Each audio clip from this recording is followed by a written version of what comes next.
Et si la lumière qui changera l'Afrique naissait aujourd'hui au Burkina Faso? Imagine un instant, dans ce pays niché au cœur du Sahel, là où le soleil règne en maître absolu, une révolution silencieuse est en marche. Là où beaucoup ne voyaient que sécheresse et pauvreté, le Burkina Faso relève un défi audacieux: bâtir de ses propres mains une indépendance énergétique totale et durable. Ce n'est plus un rêve lointain, mais une réalité qui prend forme, brique après brique, panneau après panneau. Oublie les clichés d'un peuple condamné à tendre la main pour importer des solutions toutes faites.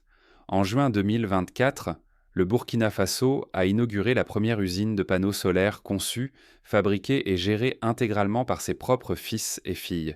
Ce n'est pas seulement un site industriel, mais le symbole d'une fierté retrouvée, d'un peuple debout, prêt à écrire sa propre histoire énergétique.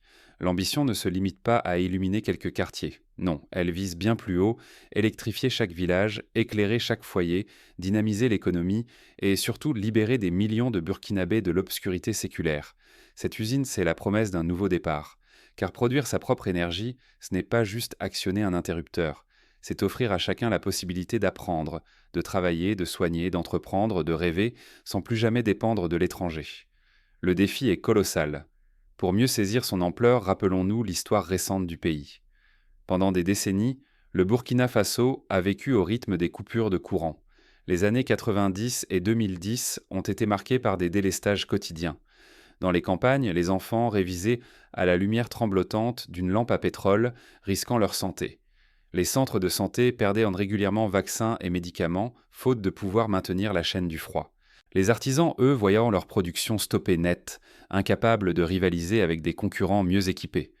Cette précarité énergétique a enchaîné tout un peuple dans l'attente, la résignation et l'injustice. Mais de cette obscurité est née une détermination farouche. Portée par une jeunesse technique audacieuse et la volonté politique du capitaine Ibrahim Traoré, le Burkina Faso a décidé de tracer sa propre voie. Le projet était fou: créer une usine qui fabrique, et non seulement assemble, ses propres panneaux solaires. Ici, on façonne les composants sur place en valorisant autant que possible les matières premières locales, comme le silicium extrait dans le sud-ouest du pays. Les ouvriers, en majorité formés dans les écoles professionnelles burkinabées, participent fièrement à chaque étape du processus, de la découpe du verre jusqu'à la soudure des cellules photovoltaïques. Ce projet n'est pas une simple aventure industrielle, c'est un projet de société. Il est pensé pour durer, pour transmettre un savoir-faire, pour ouvrir la voie à une autonomie véritable. Les premiers effets sont déjà tangibles. La fabrication locale a permis une baisse radicale des coûts, de l'ordre de 40% par rapport aux importations, tout en assurant une sécurité d'approvisionnement inédite. Désormais, le Burkina Faso envisage même d'exporter ses panneaux vers les pays voisins, comme le Mali, le Niger ou encore le Ghana, ce qui était inimaginable il y a 10 ans. Prenons l'exemple concret de Zignaré. Avant l'arrivée des panneaux solaires burkinabés, ce village de la région du plateau central était plongé dans l'obscurité dès la tombée de la nuit. Désormais, chaque maison est équipée d'un kit solaire. Les écoles restent ouvertes après le coucher du soleil, permettant aux élèves de réviser dans de bonnes conditions. Les femmes du groupement local ont pu ouvrir une coopérative de fabrication de savon, fonctionnant grâce à l'énergie solaire. L'économie locale respire, la vie nocturne renaît, et l'espoir longtemps éteint brille à nouveau dans les regards. Rester prisonnier de la dépendance et du chômage n'était plus une option. Aujourd'hui, une dynamique nouvelle irrigue le pays. L'autonomie énergétique n'est plus une utopie, mais une réalité tangible, rendue possible grâce à la solidarité et à l'innovation locale. Ce modèle inspire même des délégations venues du Sénégal et du Togo, venues observer les méthodes burkinabées. Mais derrière chaque avancée, des défis inédits se dressent. La route vers la souveraineté énergétique est parsemée de résistance et de doutes. Les lobbies internationaux de l'énergie, habitués à vendre leurs solutions clés en main, ont tenté de freiner le projet en faisant pression sur certains fournisseurs de composants. Les premières années, il a fallu ruser, trouver des alternatives et parfois fabriquer des machines sur place avec les moyens du bord. Mais la détermination du peuple burkinabé a toujours prévalu. Oublie le mythe de la simple usine. Ici, on pénètre dans une fabrique de compétences, un laboratoire d'espoir. Dès l'entrée, la modernité frappe. Des robots de soudure, des bancs de test automatiques, une organisation inspirée des plus grands sites industriels asiatiques. Mais le véritable trésor, ce sont les visages. Techniciens, ouvriers, femmes et jeunes du Burkina Faso, tous formés localement, souvent recrutés dans les villages alentours, parfois après un passage par l'école technique intégrée à l'usine. Cette école technique adossée à l'usine n'est pas un simple cursus. Elle propose des formations courtes, adaptées au terrain, et débouche sur un emploi stable ou l'accompagnement vers l'entrepreneuriat. Des jeunes issus de familles rurales, autrefois condamnés à l'exil ou au chômage, deviennent ainsi les piliers de leur communauté. L'usine propose aussi des stages pratiques, des concours d'innovation et des bourses pour encourager les jeunes filles à se lancer dans les métiers techniques. L'innovation est omniprésente. Les panneaux conçus sur place sont adaptés au climat impitoyable du Sahel. Ils résistent à la chaleur écrasante de l'été, à la poussière, au vent parfois violent.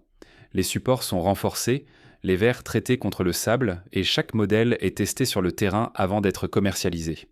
Des solutions ingénieuses ont vu le jour, comme des filtres automatiques pour dépoussiérer les panneaux ou des batteries à longue durée de vie, fabriquées avec des matériaux recyclés. Déjà, 300 emplois directs ont vu le jour et ce n'est qu'un début. Sur les chaînes de montage et dans les ateliers, 4 femmes sur 10 travaillent sur les lignes, un record pour l'industrie locale. Autour de l'usine, 1000 emplois indirects dynamisent tout un écosystème. Transporteurs, logisticiens, techniciens de maintenance, formateurs, mais aussi des fournisseurs de matières premières et des artisans qui transforment l'énergie en nouveaux produits. La dimension sociale est partout. L'usine distribue des kits solaires domestiques, accessibles grâce au microcrédit. Pour les familles rurales, plus besoin de s'endetter lourdement. L'électricité devient un droit commun. Cette révolution invisible mais puissante se mesure à chaque étape. Chaque kit posé, c'est un enfant qui peut lire le soir, une boutique qui reste ouverte, une femme qui ose lancer son commerce. Dans le village de Koubri, par exemple, le taux de réussite au certificat d'études a augmenté de 40% en 2 ans, grâce à la possibilité de réviser le soir à la lumière du solaire. Ici, on ne fabrique pas que des panneaux solaires. On transforme des vies, on restaure la dignité, on élargit l'accès à l'éducation, on éveille des vocations entrepreneuriales. Peu à peu, l'image d'un Burkina Faso souverain, innovant et fier s'impose dans les esprits, aussi bien dans les campagnes que dans les villes. Mais l'usine n'est qu'un maillon d'une ambition plus vaste, car derrière ces murs, un projet titanesque prend forme, prêt à bouleverser le quotidien de millions de Burkinabés. L'État a lancé un programme d'électrification rurale accéléré, s'appuyant sur les panneaux solaires locaux. D'ici 5 ans, l'objectif est d'équiper 100 000 foyers, d'alimenter tous les centres de santé en énergie propre et de doter les écoles rurales de salles informatiques fonctionnant à l'énergie solaire. Quand la lumière jaillit de la nouvelle usine, c'est tout un pays qui se réveille. Dans le centre-est, des villages jadis engloutis par la nuit voient leurs maisons briller jusqu'au petit matin.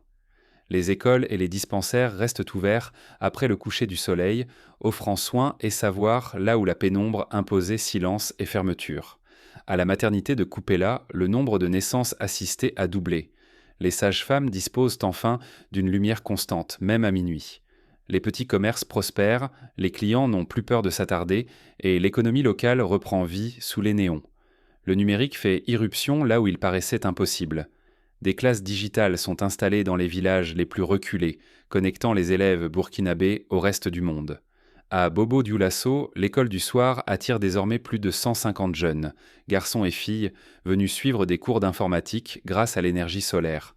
Les femmes accèdent à la formation en ligne, les jeunes entrepreneurs montent des micro-entreprises connectées et l'information circule plus vite que jamais. Dans chaque canton, de jeunes techniciens sont sélectionnés et formés sur place. Ils deviennent les nouveaux piliers de leur communauté. Réparateurs, guides et modèles d'émancipation. Des coopératives surgissent, souvent portées par des femmes qui créent des ateliers de couture solaire ou lancent des micro-entreprises agricoles alimentées à l'énergie propre. L'éducation change de visage. Les enfants révisent à la lumière blanche, sans fumée de pétrole, sans larmes de fatigue. Les centres de santé gardent vaccins et médicaments au frais, sauvant des vies chaque nuit. À Kaya, la mortalité infantile a diminué de 20% depuis l'arrivée de l'électricité solaire. Les revenus progressent, car l'activité ne s'arrête plus à la tombée du jour. Les moulins à grains, autrefois silencieux dès 18 heures, tournent désormais jusqu'à minuit. Ce n'est pas qu'un progrès technique, c'est une révolution silencieuse. Le savoir-faire s'enracine, l'espoir refleurit, la dignité s'affirme. L'autonomie devient concrète, vécue et partagée, sans dépendre de la charité extérieure. Le Burkina Faso n'est plus un récepteur passif de l'aide, mais un acteur de son développement, un exportateur de solutions. Ignorer cette opportunité, ce serait risquer de voir s'échapper la seule vraie chance de bâtir un avenir affranchi de la dépendance et de reprendre en main son destin. Mais cette révolution soulève aussi de nouveaux défis, et chaque victoire s'accompagne d'obstacles inattendus. Des questions se posent. Comment résister aux pressions des multinationales de l'énergie? Comment financer l'extension du réseau solaire quand les banques restent frileuses? Comment garantir la qualité face à la montée en puissance de la production? Pour répondre à ces défis, le Burkina Faso a mis en place une agence nationale de la qualité, chargée de veiller au respect des normes internationales. Des partenariats sont noués avec des universités africaines et européennes pour améliorer la technologie, et des campagnes de sensibilisation sont menées pour encourager l'entretien régulier des équipements. Sur le plan financier, un fonds d'investissement panafricain a été lancé, permettant aux Burkinabés de la diaspora d'investir directement dans des projets solaires locaux. Et si le Burkina Faso devenait le cœur battant de la révolution énergétique africaine? Imagine un instant, des panneaux solaires, conçus et assemblés à Ouagadougou, quittent les chaînes de production pour rejoindre le Mali, le Niger ou le Ghana. Le Burkina ne se contente plus de réussir sa propre transition, il rêve plus loin, à l'échelle du continent entier. Chaque panneau exporté porte la promesse d'une Afrique qui respecte les normes internationales tout en innovant pour le climat unique du Sahel. L'époque de la dépendance totale aux importations chinoises ou européennes s'achève. Désormais, la concurrence est directe, portée par des solutions pensées pour le terrain africain. La Côte d'Ivoire a déjà commandé 2000 panneaux pour électrifier ses écoles rurales. Le Niger a signé un accord de partenariat pour former ses propres techniciens à Ouagadougou. Le Burkina Faso devient ainsi un pôle régional de compétences, un modèle étudié par l'Union africaine. Mais la vraie révolution est aussi humaine. Ouvrir une filiale à Bamako, former des techniciens à Niamey, lancer des ateliers avec le Ghana, ce n'est plus seulement du commerce, c'est une alliance stratégique entre États sahéliens, un réseau de coopération sud-sud qui prend racine. Pour la première fois, des ingénieurs burkinabés conduisent des séminaires à Dakar ou à Lomé, partageant leur expérience et leurs innovations. Le Burkina va plus loin encore. Son approche énergétique s'appuie sur la diversification. Solaire, hydraulique et même nucléaire à petite échelle, longtemps vus comme opposés, deviennent complémentaires. Cette stratégie renforce la sécurité d'approvisionnement, anticipe les pics de demande et propose des solutions sur mesure à chaque communauté. À Ouaïgouya, par exemple, une mini-centrale hybride combinant solaire et biomasse alimente tout un quartier pilote. Dans cette dynamique, de nouveaux écosystèmes émergent. Incubateurs pour jeunes entreprises solaires, concours d'innovation pour la jeunesse, projets entrepreneuriaux qui font de l'énergie un moteur de développement. L'industrie solaire burkinabé devient un modèle et réveille l'ambition d'une nouvelle génération d'entrepreneurs africains. Des startups proposent déjà des applications mobiles pour surveiller à distance la performance des installations ou pour faciliter le paiement de l'électricité à la demande. Cette révolution bouscule le mythe d'une Afrique éternellement dépendante. Le Burkina prouve qu'il est possible de bâtir une souveraineté collective, où chaque pays apporte sa force et fait progresser tout le continent. L'exemple burkinabé devient une source d'inspiration, une invitation à l'audace et à la fierté retrouvée. Mais attention, rater ce tournant, ce serait laisser filer la chance d'imposer ses propres standards, de devenir leader et de transformer à jamais l'image du continent. Le défi n'est pas seulement technologique, il est aussi politique et social. Jusqu'où le Burkina Faso osera-t-il pousser cette révolution? Comment faire pour que chaque Burkinabé, chaque Africain, devienne acteur et non simple spectateur de cette transition? Le soleil ne se négocie pas. Il appartient à celles et ceux qui osent le transformer en force vive. Aujourd'hui, le Burkina Faso n'attend plus la lumière venue d'ailleurs. Il la bâtit ici, maintenant. Ce choix courageux ouvre une ère où l'Afrique prend son destin énergétique en main, sans demander la permission, libérée des vieilles dépendances. Cette usine, née de la volonté collective, incarne l'éveil d'un continent prêt à écrire sa propre histoire, sous les regards pleins d'espoir de la jeunesse et la fierté retrouvée du peuple. Comment rejoindre ce mouvement, concrètement? Voici 3 pistes d'action immédiates. Premièrement, s'informer et partager. Plus les citoyens connaissent l'histoire de la transition énergétique burkinabé, plus elle inspire d'autres pays. Les réseaux sociaux, les associations, les médias locaux jouent un rôle clé pour relayer cette réussite. Partage cette vidéo, parlant autour de toi, fais circuler l'information dans ton quartier ou ton lycée. Deuxièmement, s'engager localement. Chacun peut agir, en rejoignant un projet d'électrification, en suivant une formation technique ou même en installant un kit solaire chez soi. Plusieurs organisations burkinabées proposent des ateliers gratuits pour apprendre à entretenir ou réparer les équipements solaires. Les jeunes peuvent aussi participer aux concours d'innovation, comme le Challenge Lumière Sahel, qui récompense chaque année les meilleures idées pour améliorer l'accès à l'énergie. Troisièmement, investir dans la production locale. Même un petit investissement, que ce soit par l'achat d'un kit solaire made in Burkina ou via les plateformes de financement participatif, permet de soutenir l'industrie nationale. Les Burkinabés de la diaspora, eux, peuvent désormais investir directement dans des projets solaires, grâce aux fonds d'investissement mis en place par l'État et la Banque ouest-africaine de développement. Ne pas agir, c'est risquer de rater le train de la souveraineté. Hésiter, céder à la peur, c'est condamner des générations à l'ombre, priver d'emplois d'avenir, d'une économie forte et d'une identité rayonnante. Mais chaque voie compte dans cette marche vers l'autonomie et la prospérité. Le Burkina Faso le prouve. Sortir de la pauvreté énergétique, c'est possible quand on s'appuie sur l'audace, la solidarité et l'innovation de ses propres enfants. Mais une victoire n'a de sens que si elle se propage.